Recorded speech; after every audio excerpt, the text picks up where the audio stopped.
Good evening, everyone, and welcome to the Brian Crombie Radio Hour on Saga 960. So tonight is my 1,000th show on Saga 960. I've had the pleasure of doing this for the last, it's 3 years, I guess, and it's been a real fun experience in trying to meet a whole bunch of interesting people. And one of the people that I have met in politics and in life in the last couple of decades, 2 decades, I guess, I've known is Mr. John Tory, former mayor of Toronto. And so it's a real honor for me to have as my 1,000th show. I've interviewed more than 1,000 people because I've had more than one person a day at times, but to have as my 1,000th show, the former mayor of Toronto, John Tory.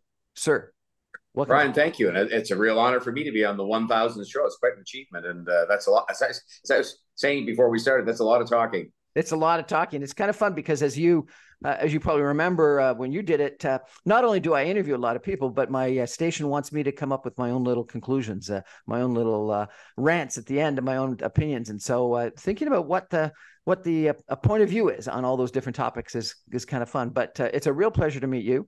I think that we started becoming acquainted during Civic Action Days, and when I was chair of the Mississauga City Summit, and you were initially chair of Civic Action, and then on the radio, and then obviously getting into politics. And it was fun. I remember one time I was in the Ukraine, and something was happening with Hazen McCallion, and you called me in the middle of the night in Ukraine, and we ended up getting Hazen McCallion on your show the next morning. So that was a lot of fun to have those interactions over the years. But let me ask you, sir, about your career. You've been an activist in politics a long time. You were very involved in business. You were very involved in civic society, civic action. You were on the radio, and then you were involved in active both party politics and municipal politics.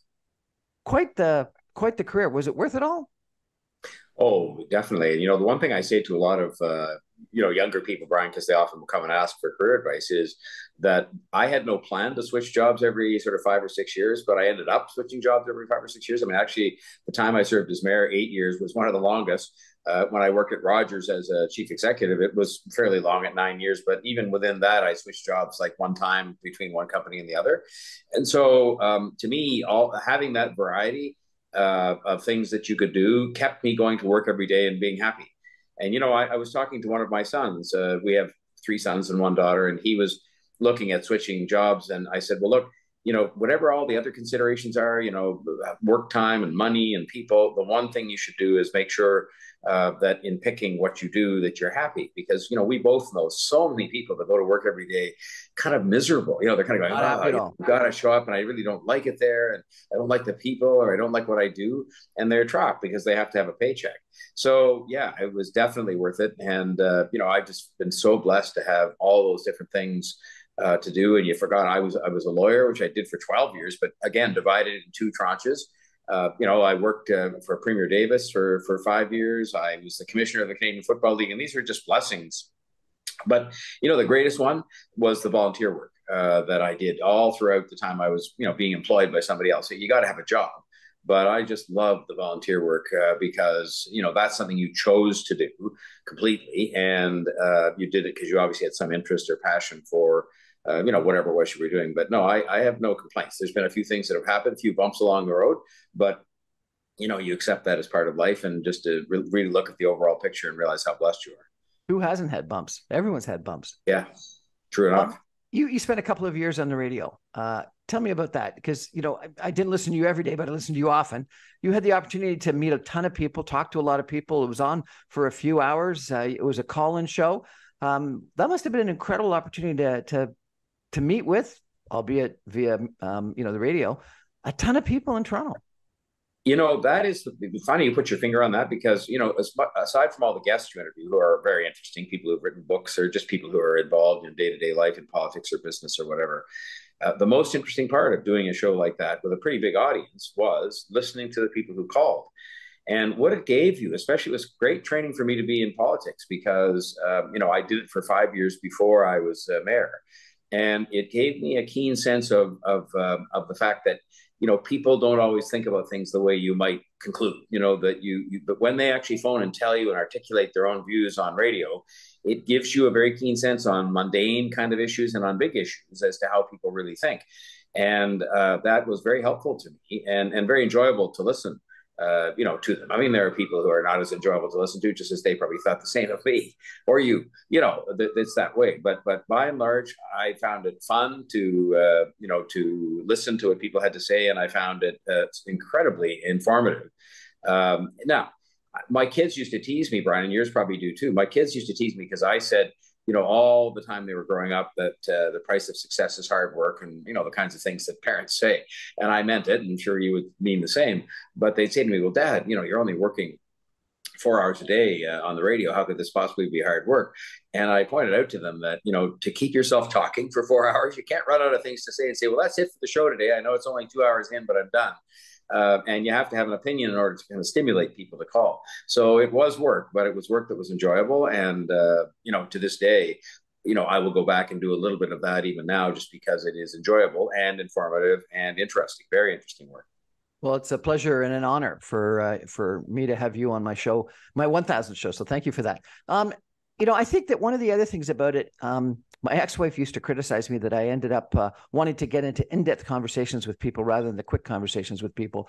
One of the things that I love about this job is that I talk to people for, over almost an hour, 47 minutes. And they hopefully want to talk to you. That's why they come on your show. And so therefore getting that very in-depth understanding of what people are all about, what it is that they're, it's an issue that obviously they're passionate about, that they want to speak about usually, sometimes just a career, but a passion.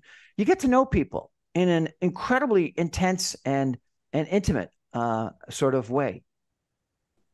It's interesting you say that, because looking at it from the other side, when I was interviewed as a politician, as an elected representative, I much preferred, and this will get somebody upset, I preferred, for example, to go on TV Ontario with Steve Paikin, or to go on even, Metro Morning. Why? Because on those interviews, they would give you, on TV Ontario, Steve Paikin might give you 20 minutes or 25 minutes. When you go on Metro Morning, they at least give you 10 minutes. I can tell you the interviews that I did, by and large, when I was on 1010, just because of the nature of radio, were confined to 3 or 4 minutes. And 3 or 4 minutes is actually quite a long time. You can get a lot in terms of questions and answers. But if you really want to get a chance to say what you have to say, if you're the person being interviewed, or if you want to really try and, get some things out of your guest, including in particular, what makes them tick and who they really are as a person, having the opportunity to do these longer form interviews is actually, tremendous when you are the person doing the interview or the one being interviewed. And I'll say this with respect to politics. I was not a good person at working a room. Why? Because I would insist, just because I wasn't comfortable with the notion that you'd sort of shake somebody's hand and be looking for the next person, before you finish shaking their hand. And I would always want to say, so, what do you do? And they would, inevitably, when somebody would tell you what they do, it would lead to 3 more questions, because people do interesting things. Yeah. Or, do you have any kids? And they say, yes, I have 3 kids. And they would then tell you, briefly about the 3 kids. And then there'd be one doing something very interesting, an athlete or a musician or, something.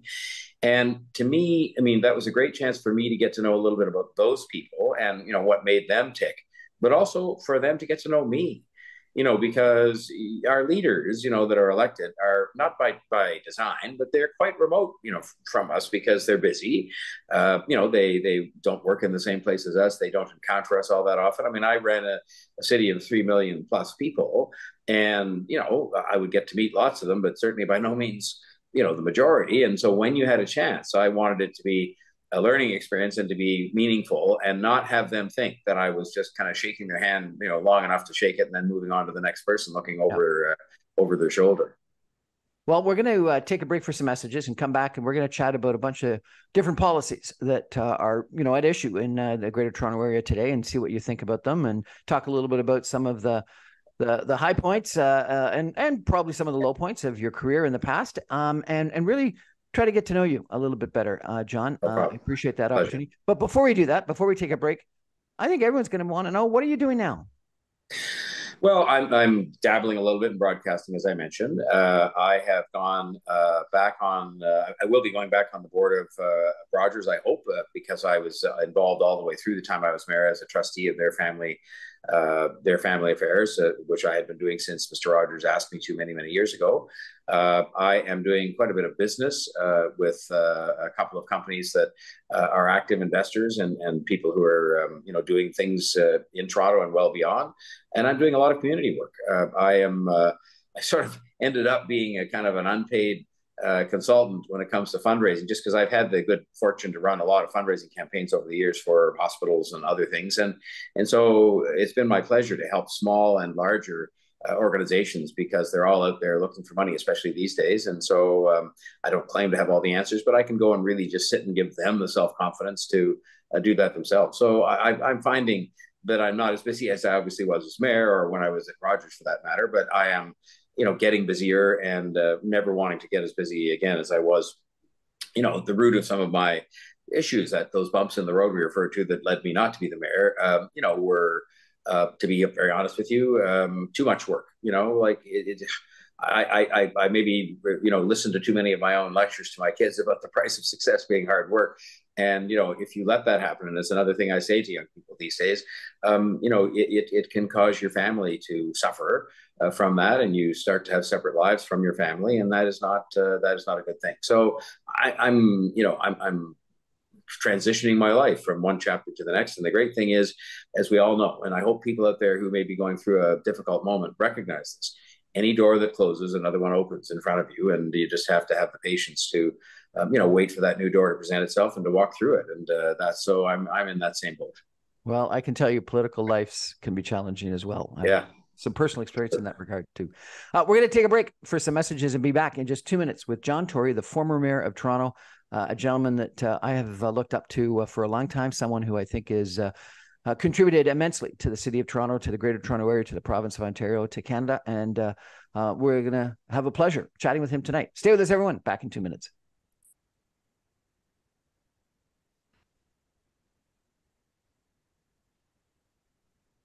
Welcome back, everyone, to the Brian Crombie Radio Hour on Saga 960. My guest tonight, my 100th show, is John Tory, the former mayor of Toronto. Mr. Tory, John, it's a real... I don't want to correct you, Brian, but it's your 1,000th show. You said 100th. Oh, thank you for that. My 1,000th show. I started, actually, it's interesting, in 2019 during the federal election. They wanted someone to come on that had a more centrist or left-wing political point of view, because the station had some right-wing people. And I started it one day, then 2 days, and then early in 2020, I started going 5 days a week, and it's been quite the ride ever since, and it's been quite enjoyable. So yes, 1,000s. Let's go through some of the issues that Toronto has right now, and get your point of view. Housing affordability is probably the number one issue that people are talking about. We've had issues in regards to development fees and quadplexes, and the time that it takes cities to get approvals done, the influence of councils and planning commissions, whether around transit stations we should higher density. How do you come out on all those issues, sir? Well, those are all things that we should be doing. And in fact, before I left, a number of those things we've taken substantial steps on things like duplexes, triplexes, and quadplexes. In 70% of the city of Toronto, before the council under my leadership made the change, you couldn't have anything other than a single family home. And I understand that. I understand that in a city that is maybe growing slowly or not growing at all, that you could afford to have that luxury. But in a city that is growing at the pace that any of the cities in the GTA are growing, you have to have the ability to have more of these kinds of forms of housing, which needn't look bad or alter the character of neighborhoods.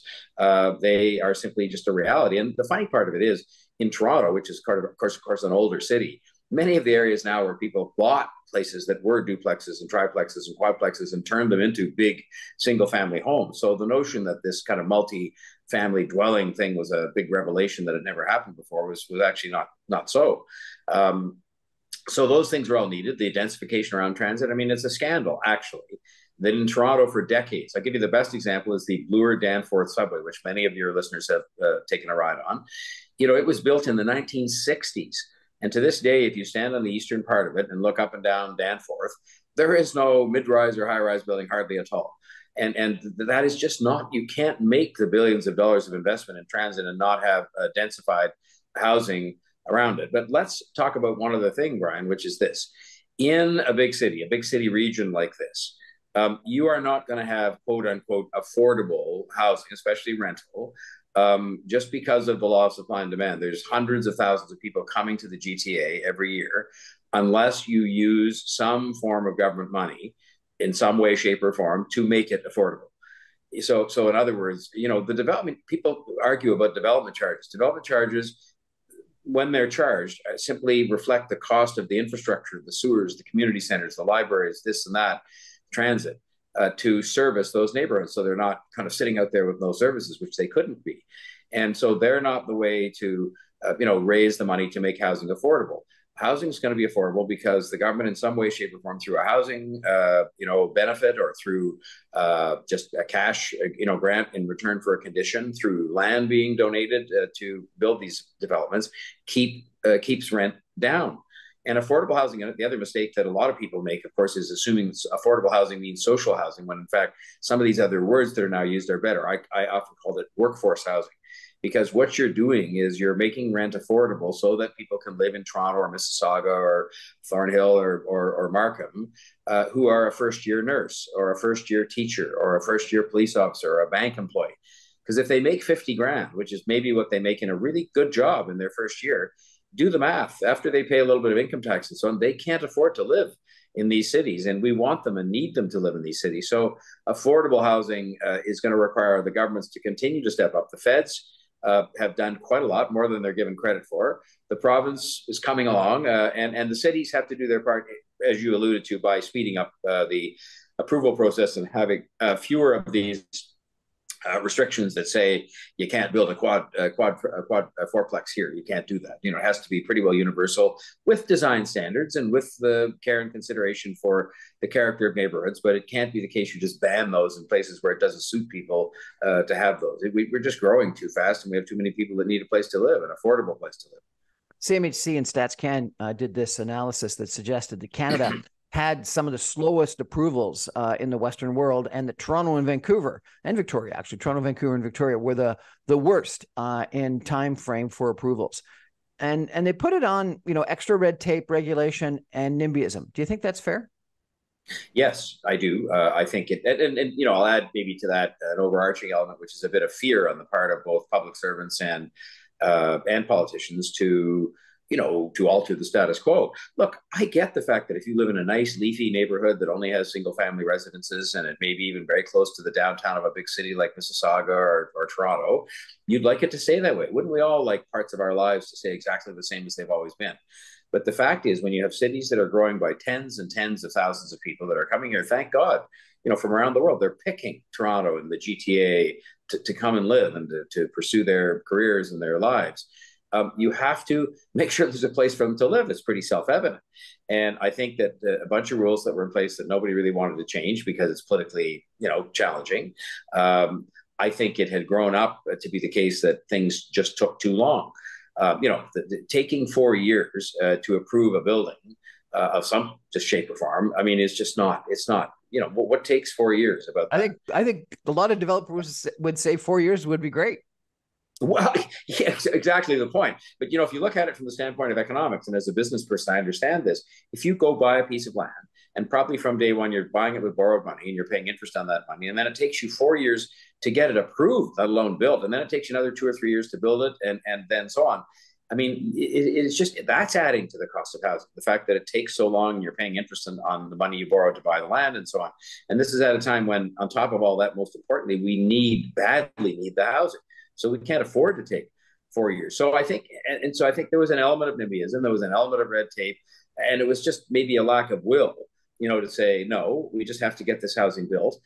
We don't have to do it carelessly. We don't have to do it insensitively to the character of neighborhoods, but we have to do it. And the whole notion that you would have a transit line that you are either building now or that you built 50 years ago that would not have, multi-unit housing along it, is just not acceptable.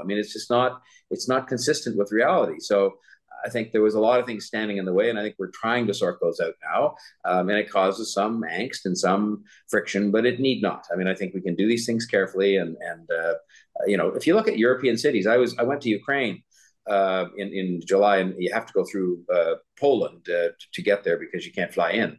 And so I went to Warsaw, and Warsaw was basically destroyed at the end of the Second World War. And if you look at how they redeveloped the city, and it's been beautifully done, both because it's respectful of the kind of classical architecture over there, but all the streets are filled with these 6 and 7 story buildings. And the bottom floor, like here, is retail. So it keeps the sidewalks and the streets alive.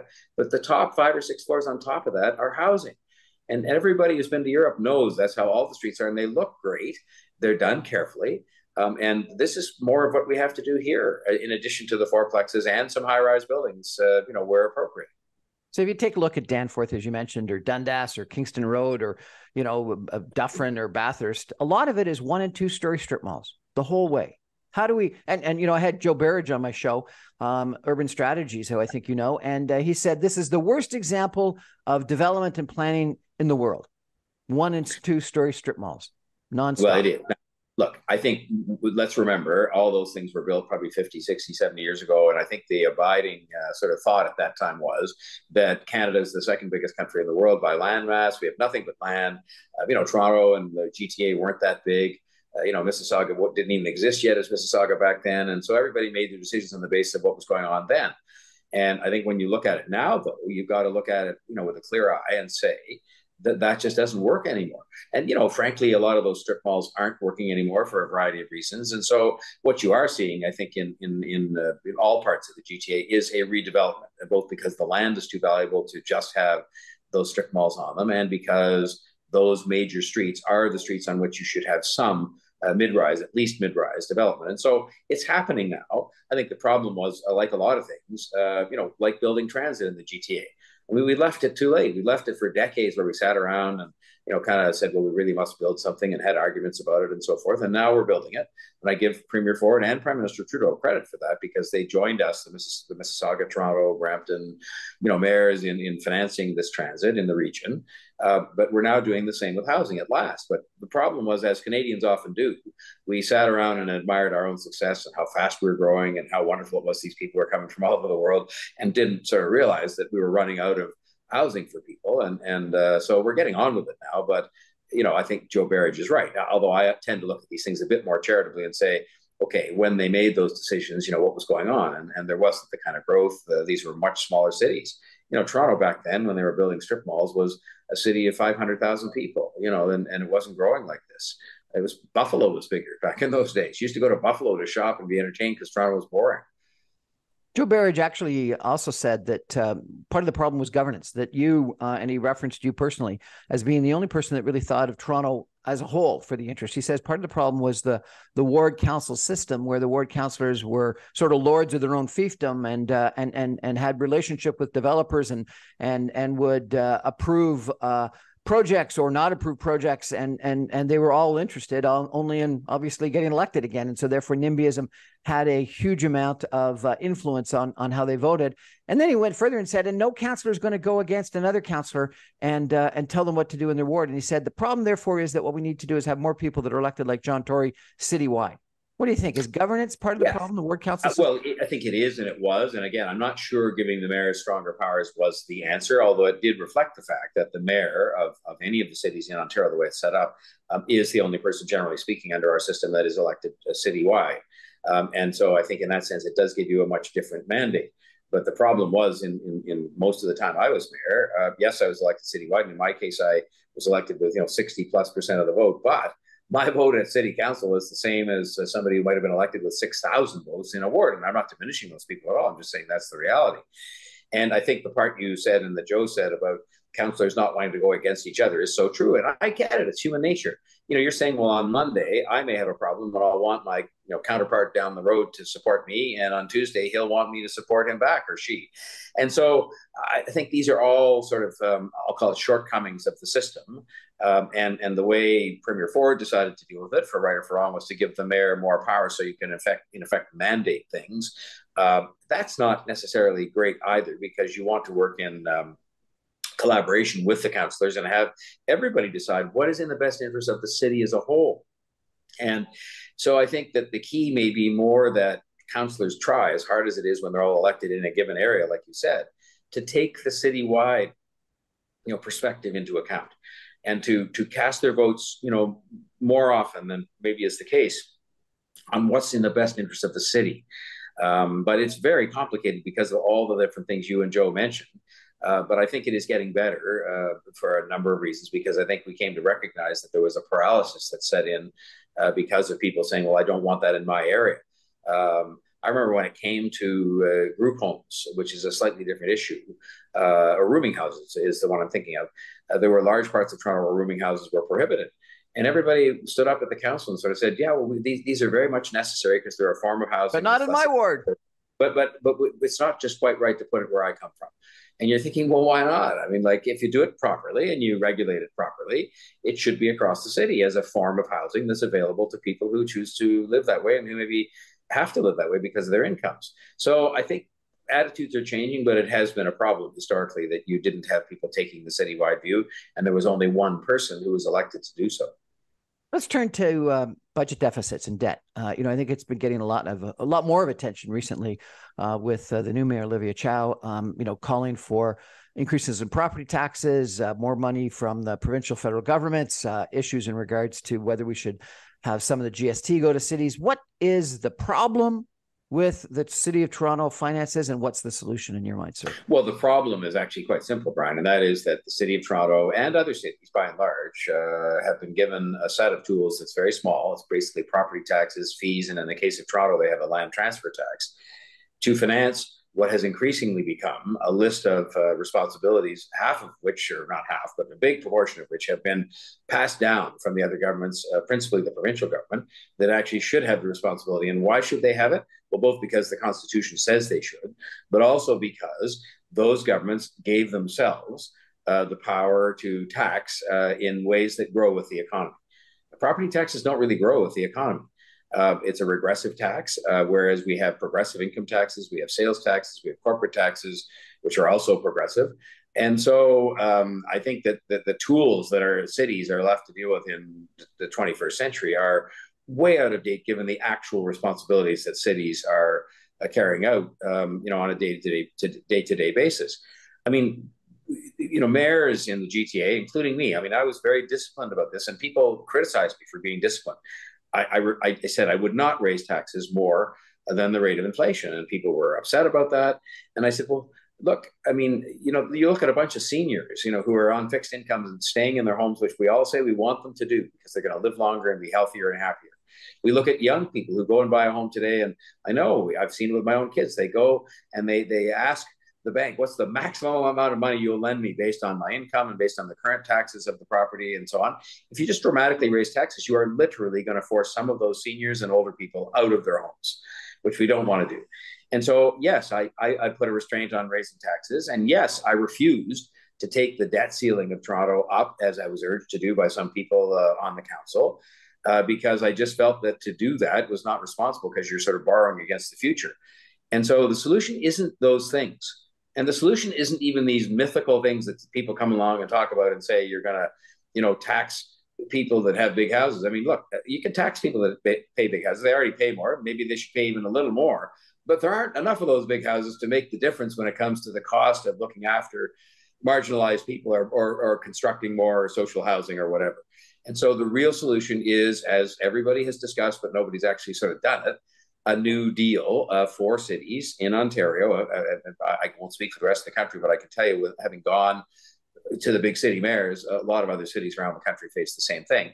A new deal that either allows them to have their own accountability for some kind of a tax that grows with the economy, or a share of money that's steady coming from the other governments to help them finance activities that, frankly, are better delivered by cities because they're closer to people, but are really the responsibility of those other governments. And so, that is at the root of all of these financial difficulties that cities face.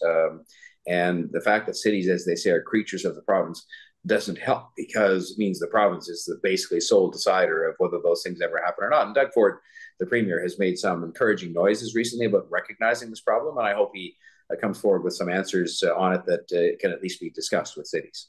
So your predecessor, David Miller, was talking about 1% of GST, and it's come back up again. Is that something you'd recommend?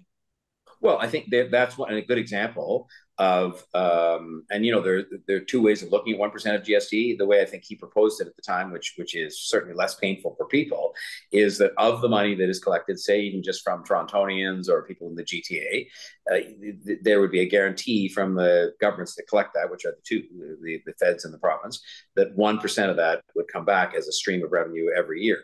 The other way people mean it sometimes is that you would actually increase the HST, the combined tax. I think, what is it, at 13% now to 14%, and take that money and give it to the cities. And that method, a lot of people would have a problem with that at this point in time, given the affordability issues people face. The good news about it maybe is that at least the cities could be accountable for that. I don't even mind the model that says we're going to give cities the power, as Toronto was given, say, with the land transfer tax, to levy a tax, because what I like about that is that the city councils, plural, are then accountable for what they do. If they choose to bring in some kind of a tax, then when it's election time, if people are not happy about that, they answer for it. I don't necessarily think that the other government should have to answer for, raising money to finance cities. And the reason I suggest that is a viable option is only because those very same provinces are the one we live in, Ontario, causes cities to have to deliver their services. And so therefore, I think it's fine. They should pay for that. I can't tell you the number of times as mayor and other mayors around the GTA face the same thing, where I get this envelope with a letter in it from some minister telling me we now have the responsibility to do something. And I would look in the envelope once I got the letter to see if there was a check in there. No check, no money, no cash inside. No, there was no check and no cash. And so they just kept saying, well, the city will do it. The city will do it. The city will do it. Whether it was, Mississauga, Toronto, Brampton, Markham, doesn't matter. And the cities just ran out of gas in terms of their ability, absent gigantic property tax increases, to pay for these things. So to me, that thing came up back in 2006 about a point of GST. It's an option. There are lots of options. I had meetings that I chaired as head of Civic Action, when you made reference to that earlier, with all the mayors from the GTA. And it was when Kathleen Wynne was premier and before I was mayor, obviously. And all those mayors had agreed to put a few pennies on the price of a liter of gas. And now that would be a more sensitive topic today because of all of what's happened with carbon taxes and whatnot to force up the price of gasoline. The mayors had all agreed. And we told Premier Wynne we would stand behind her as one. I wasn't a mayor, but I was head of Civic Action. All the mayors said they would stand there and they would say, we asked for this. And the money would go exclusively to finance, civic responsibilities. And in the end, and I get it, I'm not being critical of Premier Wynne, she couldn't bring herself to, politically, maybe within her own caucus or whatever, to do this, even though we said we will stand behind you and say we asked for it. And we're the ones spending it and we're the ones getting it. So don't blame her, blame us. And in the end, it couldn't be done. Road tolls. I got road tolls. And again, I know this would be a controversial subject with your listeners in Peel, but, we got the city council to actually say yes to putting on road tolls on the Gardner and the Don Valley Parkway. And Premier Wynne had encouraged me to do that, saying, I will support you if you do it. And then when I went back and said, okay, we did it, the council's approved it, now it's up to you, she said, I've reconsidered. I'm not sure we can do that, because she had a lot of heat from people out in the 905. So we just have to sort of, decide we're going to clench our teeth and get on with some of this stuff, because otherwise we're sort of slowly going broke. And more importantly than whether we're going broke or not, we're just not able to look after people who need our help with housing, with better transit, with the things that cities end up doing. I found myself at a wedding once. Brian Mulroney, the former Prime Minister of Canada, was sitting off in the corner. I went over and chatted with him. And we had a really interesting conversation. He said, Brian, the smartest economic thing I ever did and the dumbest political thing I ever did was put in the GST. But he said, you know what, Stephen Harper, the dumbest economic thing and the smartest political thing he ever did was reduce it by 2 points. And so I think that the GST might be the solution there. Anyway, we're going to take a break for some messages and be back in just 2 minutes with more conversation with John Tory, the former mayor of Toronto, my 1,000th guest on my Brian Crombie Radio Hour on Saga 960. Stay with us, everyone. Back in 2 minutes. Okay.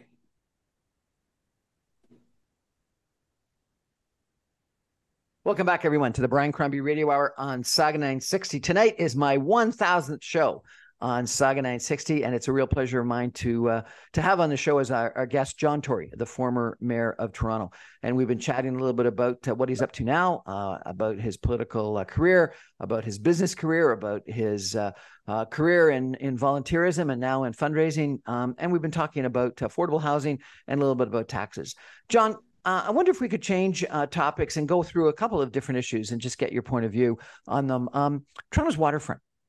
It's got a huge amount of development. If you take a look at some of the sort of the schematics of what Toronto's going to look like in the future with development, there's this huge ribbon of development along Yonge Street, but an incredible amount of height and development along the waterfront. We've got great things going on, at the bottom of the Don Valley Parkway. Tell me what you think about what's happened in the waterfront and what you think should happen on the waterfront. Well, what I think we have done successfully over the last, say, 25 years is transition to respectful development along the waterfront. And respectful about that, what I mean is we haven't just built places for people to live, which I think is wonderful, and there's included there, and there must be included some affordable housing. But we've done it in a way that kind of creates a kind of a community there and that doesn't take away from access to the waterfront. In fact, if you looked over the last 25 or 30 years, access to the waterfront has been dramatically improved, notwithstanding the development. People forget that in the case of the central Toronto waterfront, but it's true, say in Mississauga, where they had that site that was an oil refinery or something, that, those were not places where you could go and touch the water and be near the water if you were just a person that wanted to go and be there during the summer. And the same is true of the fact that we've been more respectful of the realities of our seasons. Where frankly, in February, it's not going to be the best to go and stand by the water's edge and look out at the windswept ice as it blows the snow in your face. And so you have to create places that can be places of year-round activity.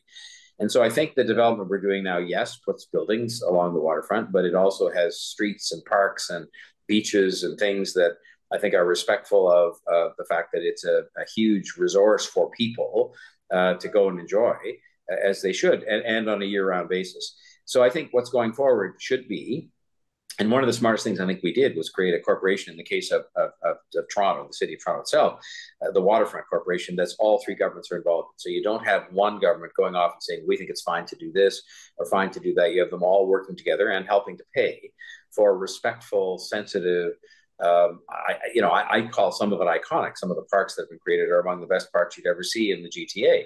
And that's what we have to continue with, because the waterfront is a legacy for our children and grandchildren. And literally, people are hardly old enough, I am, and I won't say you are, but to remember back to the days when the waterfront in the Toronto area and Mississauga with refineries and so on was a place where nobody went there because you weren't expected to go.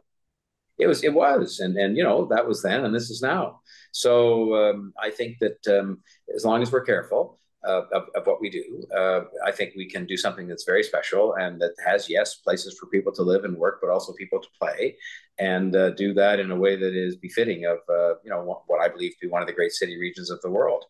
What went wrong with the whole Google investment in it's funny. I mean, people now have they've written books about this and what went wrong, and it was all some giant conspiracy on the part of Google, which is a multinational technology company and so forth. I'll tell you what happened with that.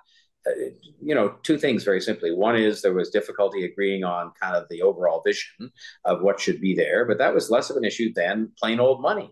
And I can tell you that fell apart principally, not solely, but principally because there was a difference of opinion between Google and the city, province, federal partners as to what the land was worth.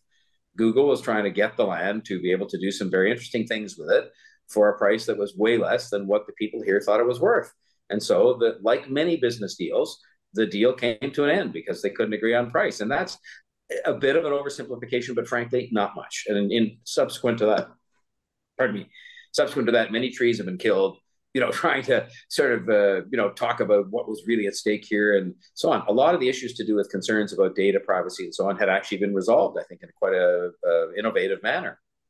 But I think there was just a bit of an oil and water thing in terms of difficult negotiations. And in the end, it came down to money and us thinking correctly, I believe, that the land that we had on that very important place you talked about, the waterfront of a great city on a huge body of water, was worth more than they wanted to pay for it. And so that happens every day. And when it happened, I shrugged my shoulders and said, well, I'm sorry about that, because I think something exciting could have happened there, but I didn't view it as sort of a cataclysmic event. It was a failure to agree on commercial terms, and off they went.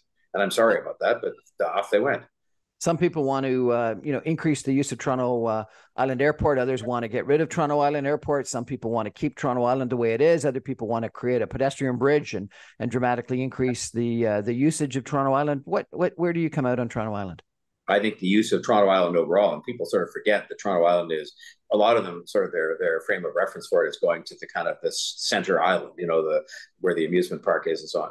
I think the overall use of the island property, the acreage that's out there, which is big, is quite appropriate. You've got Tommy Thompson Park, which is a sort of basically untouched, it's not wilderness because it's in the middle of a big city, but it's pretty untouched. There's nothing much there in terms of development, and you can go for a bike ride or a walk. You've got the community of Wards Island where people live. About 600 people live there, and it's very quaint. And those who haven't visited it from the GTA should go. It's a fascinating walk. There's no cars. You can just walk along and talk to some very interesting people. You have the park itself, which has beaches and all kinds of places where literally 1 million and more people go every year. And you have an airport. And the airport is a very useful tool to help build the economy and tourism for the city of Toronto, and I think has been run in a way that is minimally intrusive. I mean, it's just fascinating now with all that very same development you've talked about that's happened along the waterfront. Most of the people who live there, in any poll you now look at, have no problem with the airport, and they look right at it. And people said, "Oh my goodness gracious, there'll be terrible noise or other such problems," and they actually are favorably disposed to it. In part, I will say, because they use it. They use it a lot. Yeah, they find it very convenient, but I think they just live their lives and sort of say, "Well, look, we live in a big city here. It's not Algonquin Park, and if you want to go to Algonquin Park, you can go there. But if you want to live in the heart of a big city, which is I think a privilege, to be able to live right in the heart of one of the biggest cities in North America, well, then there are going to be things, whether it's sirens you hear. I live right where I'm talking to you from is right in the heart of the city, and there are sirens and noises and things that I choose not to complain about, because I say to myself, no, I want to live downtown. So if you live downtown in a big city, that's the way it is. And so, as long as it's not to excess. So I think the present use of the Toronto Island overall is quite well balanced and sort of respects everybody's needs, and that while there will be changes, I'm sure that they should be changes that kind of take that into account, everybody's needs. Again, it's back to what you said earlier. It's not about any one little group of people. It's about everybody's best interests, because we all collectively own and are responsible for treasuring that asset, the Toronto Island, together. When I started working in downtown Toronto, I parked just south of Union Station underneath the Gardiner Expressway, because that was a wasteland. It was cheap parking. It was $10 an hour, $10 a day, or something like that. And people thought the Gardiner Expressway was a real barrier between the city and the waterfront. And there's been, lots of controversy about, should we take it down? Should we rebuild it? What should happen to it? But today, at least in the center of the city, it doesn't seem to be a barrier anymore. The buildings are on both sides of it. What do you think about the Gardiner and what should happen there? Well, I mean, I am on the record clearly on this. I fought and won 3 elections on taking a position that said we should move a part of the Gardiner to move it up towards the railway track so that we can free up even more land down by the waterfront, but that we need to have a connection. All the great cities of the world have what I call a ring, what is called a ring road around them, so that if you don't want to go into the city core and cause more congestion problems and environmental problems and economic problems, you can get around. And in our case of the city of Toronto, the ring road is the Gardiner, the 427, the 401, and the Parkway.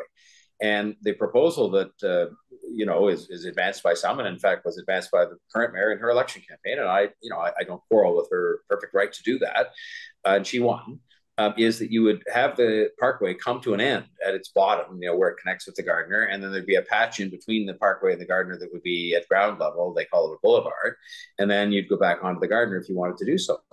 I always believe that would create a chaotic situation, which is bad for the environment, bad for the economy, bad for commuters, and that you should, leave the Gardiner Expressway up.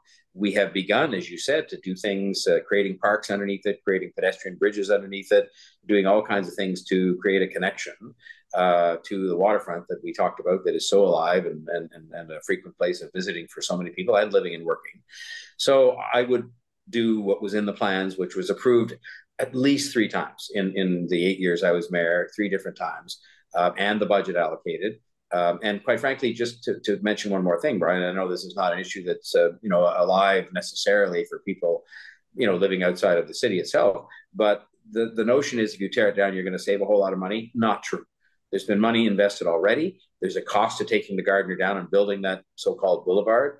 There's a cost to all of that. So the bottom line, if people were being straight about this, is that there would be no money saved, none, by tearing this thing down. And so it's kind of typical of a lot of things we've been discussing, which is that, you make a decision 3, 4, 5, 6, 8, 12, 10 times, and then keep changing it. And that's why oftentimes nothing gets done.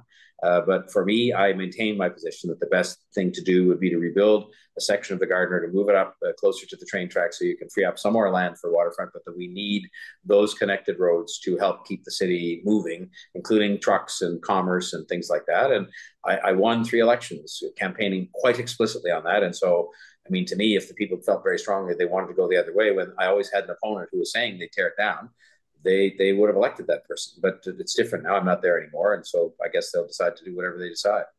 The Premier of Ontario is recommending a spa and science center at Ontario Place. What would be your vision for Exhibition Place and well, I think Exhibition Place is in need of a little more imagination. And they've done some master planning there over time, and I think they need to sort of move forward with it. I guess part of the problem again is a lack of money.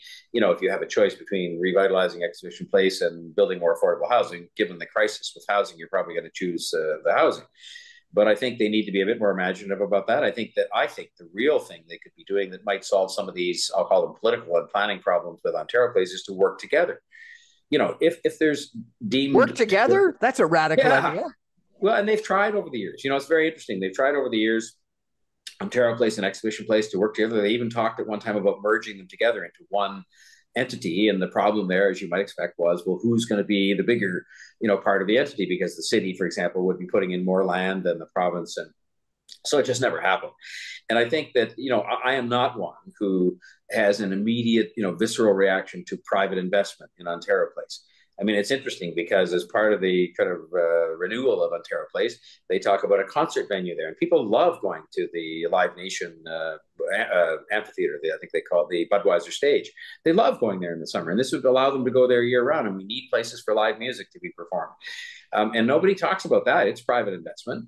I mean, I just don't have any hangups. I mean, I'm not a very ideological person. I'm a pragmatist. And I sort of say, well, look, done tastefully and properly and sensitively, I like the idea of getting money out of the private sector, which the government does not have, in order to create a better place where more people will go all year round to Ontario Place to see music and to experience, good things. And so I just don't have those hangups. And I think that they've been doing a good job, and including the activists putting on pressure to, I've seen some of these redesigns, and the water's edge is made more accessible, and you have more places for people to go and just have a picnic who don't want to go inside this Therme initiative. But I just think that people get themselves into sort of, it's either black or it's white, and there's no choice, there's no gray in between anymore. Everything's getting that way. Everything's becoming polarized, and the ability we have to collaborate with each other and come up with the best possible answer that takes into account everybody's wishes and concerns seems to be disappearing. And that's a very troublesome development, because that's how our system works best, when people collaborate and take each other's interests into account, as opposed to saying it's my way or the highway. I mean, it's just not a good way to operate. So I think we have to be careful how we redevelop Ontario Place. The notion that people would pay to get in, by the way, I mean, we all talk with these great notions of how great it was when we all went there when we were kids, and I was included in that. You paid to get in. Yep. It wasn't free. You paid to get in. You paid less than what they're talking about to pay to get in this concert venue or the spa, but you paid. And so anyway, this is what happens. Everybody distorts the information on all sides, and you end up with this paralysis and controversy, when it should be something where we could agree together on what the best thing is to do. That includes, yes, I wrote a report on Ontario Place for Premier McGuinty, and it talked about the importance of parkland and open space and being able to touch the water and music and art. But it also talked about having some other things there that would be maybe a good place to go in the middle of February. So we got to get back to looking at things that way. I'm not saying my report was perfect, but I'm just saying I tried to take a balanced view about Ontario Place and the waterfront that, takes into account everything, including seasons, including everybody's different wishes and needs. Well, I think part of the problem is we just didn't do anything for 10 or 15 years. Well, we're great at that. And look, again, a part of it has been a shortage of money, but we're great at that. We're great at letting things run down. We're really great at admiring things we did 20 years ago and congratulating ourselves on how terrific it is, and not realizing, well, the thing is now 20 years old and maybe needs to be refurbished or repaired, or it maybe needs to be replaced, or you need to do another one. Transit's the best example. Okay, well, let's talk about transit. As you know, I was chair of Transit Alliance. You were kind enough to come and speak to some of our sessions. You were, the big proponent of smart tracks and other transit investments. What do you think of, this Ontario line that no one ever heard about, prior to its announcement? The Eglinton LRT that, is it going to be around by 2050? Who knows? The connection up to the airport. Tell us about transit. Well, I think there was a huge step forward, and I was part of it, but I'm not trying to congratulate myself because the real congratulations belong, to the other two governments who stepped forward and are paying the majority of the cost of a $40 billion plan that is a regional plan. In fact, the $40 billion is really just in the city of Toronto and doesn't even include other initiatives being taken in the broader GTA. And finally, we were able to get a 3-government agreement to get on with building that transit. And the other thing that people should know, because they may not have the chance to see that I do, it's actually being built. I mean, you can go and the tunnel boring machines are in the ground and there's construction happening, in fact, to the point where there's huge numbers of complaints that are quite justified in how torn up the city of Toronto is to build transit. But that was a first after decades, literally, of arguments about who should pay how much and where should it go and should it be a subway or an LRT or this or that. It's actually getting built now. And the tragedy of it is only that it's being built, kind of 20 years too late. And people can still argue as they do about individual projects and say, well, that project shouldn't be a part of it. My attitude was I was prepared to accept, the package as it came, because that's what it took to get us to agree on the $40 billion and get on with it. The Ontario line, I mean, we had approved, the city of Toronto had approved on my watch, a relief subway line. The Ontario line is actually a much bigger, longer transit line that will serve more communities. And so in that sense, how could you say that's anything other than a good thing? And again, there are arguments about should it be above ground and below ground and should it go here or there and where do you have the storage yards? And those are perfectly legitimate discussions to have. But the bottom line is we're building the transit, which we should have built 20 years ago. So I'm in favor.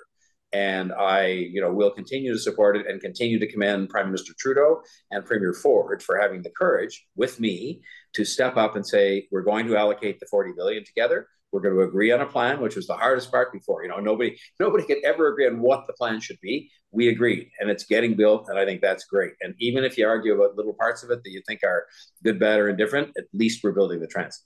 The airport corporate zone, south of the airport to west of the airport, is the second largest concentration of employment in all of Canada. I know it's not Toronto, but it's sort of Toronto. What's the solution for transit there? Well, I think that the proposal that exists should be incorporated, and it's not presently right in that $40 billion plan, is to make sure that the lines that are being built, and that was the idea of Smart Track, by the way. People forget Smart Track was to be extended into Mississauga to connect up with exactly that job hub. And I forget the number of people. You would probably know there are tens of thousands of people who work there I'll call it the airport precinct. And you simply have to connect that up. And again, one of the things that I give credit for, although nothing much has happened to make it a reality, is this notion that I think is promoted quite a bit by Metrolinx, and people know Metrolinx runs sort of Go Transit and so on, to actually have a hub of all the transit lines at the airport. And it makes so much sense to have the line that comes down from Humber College, the lines that are being built through Mississauga, the lines that are being built out to the west of Toronto, including the Eglinton LRT West, all connect up at a big transit hub by the airport because of the fact that it is not only the airport where people come and go, but because of the fact that it is a central place of employment, and there could be room for more investment. Look at Woodbine, for example. I mean, Woodbine, yes, people think of it as a casino and a racetrack, but it is also, I think it's 700 acres of land that will one day not just be nice green grass, and you regret that in a way, but it will be developed into a large community of jobs and residents. And you need the transit to connect all that up. So I think that there is a need for us probably to look at as a priority matter. And again, we have to look at it together, meaning the GTA mayors, and I'm not one anymore, but the GTA mayors, the province and the feds, to say, how do we make sure that principal area of economic activity and investment by the airport is connected to everything? Downtown Toronto, the airport itself, the city of Toronto, the farther reaches of the city, and out to the west for that matter. You want to go out into Halton and up to Brampton, be able to get around, because that's what people do that work and invest and live. They got to get around. We're going to take a final break and come back with some concluding comments with the former mayor of Toronto, John Tory. Stay with us, everyone. Back in 2 minutes.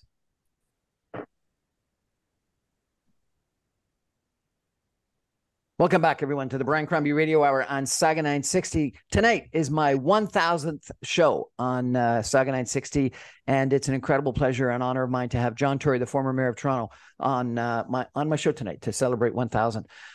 Mayor John Tory, Joe Berridge, who we talked about earlier, said that one of the problems we have in Toronto is that we're going to be in the next couple of years the third largest metropolitan region in all of North America, and we're not governing ourselves that way. We're not thinking ourselves about that way. We need to have some sort of regional government structure, having 29 or 24 different cities and around Toronto, when Toronto was not the way to do it. Back in 1996, they talked about, 5 cities in the GTA task force. We got to think about a different governance. We got to think about central transit planning. We got to think about a vision for Toronto that is consistent with the idea of us being the third largest metropolitan area in all of North America, rivaling Los Angeles and New York, bigger than Dallas, Houston, Chicago, etc. What's your vision for a greater Well, I Toronto think area? it all will sound very, I don't know, idyllic. But I think the first thing is collaboration, and the collaboration has to occur. We proved during the pandemic. I chaired meetings, we had every week of all the mayors of the 11 biggest cities in this region, and we worked closely together. We cooperated with each other. We shared ideas with each other. But we don't do that, on sort of transit, housing, economic development, all the things we've talked about today. We've not on a regular basis. And I think there has to be a way in which we can do that, because the notion we should be proceeding each on our own is just not sensible when you are, in fact, a city region. So I think collaboration, and then I think collaboration and respect has to be shown by the other governments. I think this kind of pattern of behavior that's grown up, where people don't really respect the cities and just kind of treat us as kind of some creature of provincial legislation and people that you can download things onto and pay no attention to when they, legitimately say they're not properly financed. It can't continue. I mean, cities should be at the table. We have all these federal provincial meetings that happen in the big areas, and cities are most often not there, and they should be there and treated properly. And I'm not suggesting we have a bunch of constitutional amendments, because nobody wants to get into that, but I'm just suggesting it's a fairly straightforward thing to say that the cities that make up the GTA should be sitting at these federal provincial meetings talking about transit and about housing and about how to look after people, because they're the ones that are actually most often actually doing it. And so I think that is necessary to reform. And those two things don't require billions of dollars, and they don't require a constitutional amendments. They just require a will to include the cities, plural, at the table, and make sure that we're doing things in the most sensible fashion. There's a big argument to be said that the delivery of most efficiently and best and sensitively of services to people are done by cities. That's why cities get these things downloaded onto them. But then they have to be a partner at the table, not just some recipient of those envelopes we talked about earlier. And I could go on longer, but the one thing I'll finish with, which I think is a very important part of certainly the way I look at these things, we absolutely must make sure that in the years going forward, as we get bigger and bigger, that the experiment that is Toronto in terms of the diversity of the population base in this region, that we continue with the respect for each other, that we continue with the respect for people's human rights, that we continue learning from each other about our different backgrounds, whether it be, on faith or on culturally or otherwise, because if we don't, there'll be a terrible price to be paid for that. But if we do, there is a magnificence to this that I experienced as mayor, that other mayors in the GTA I know have experienced, where you get to go around this incredible place where you have all these people living together who came from all over the world and brought all kinds of wonderful things with them, and have, by the way, in many cases, forged careers for themselves that are probably a miracle to them, sometimes, let alone to everybody. And I just think we have to make sure we work at that. And there are just signs that go way beyond cities that's fraying, because people are polarized and are not wanting to collaborate with each other. And it has its impact even down at that level of people, and the forces of things going on internationally, strain that a little bit, just because people did come from different backgrounds and so on. And so, to me, if we just work together, and it sounds, as I say, very idyllic, we can do a lot better, and not just be the third biggest city in North America, but be a place that everybody, and I think they still do look at us this way, say, look, that is a place where they've got it right more often than they've had it wrong. Yeah, we delayed on building transit, and yeah, our financial situation's in a mess in terms of cities not being financed, and we have problems with people that don't have adequate housing and all kinds of problems. But this is still, I believe, the best, not one of the best place in the world to live, this region. the best place in the world in terms of economic opportunity, respect we pay to each other, the cultural life that we have, the quality of life, the respect for the environment. Look at it. And by the way, the lists always say it's one of the best places in the world in which to live. And typically Canadian, we go, well, that can't be true. There must have been there was a mistake, some kind of a clerical error when they were adding up the scores. It's one of the best places in the world in which to live. And the challenge is to keep it that way by building the transit, working together, building the economy, having wealth creation and attracting investment. People, we didn't talk about that, but that's so important.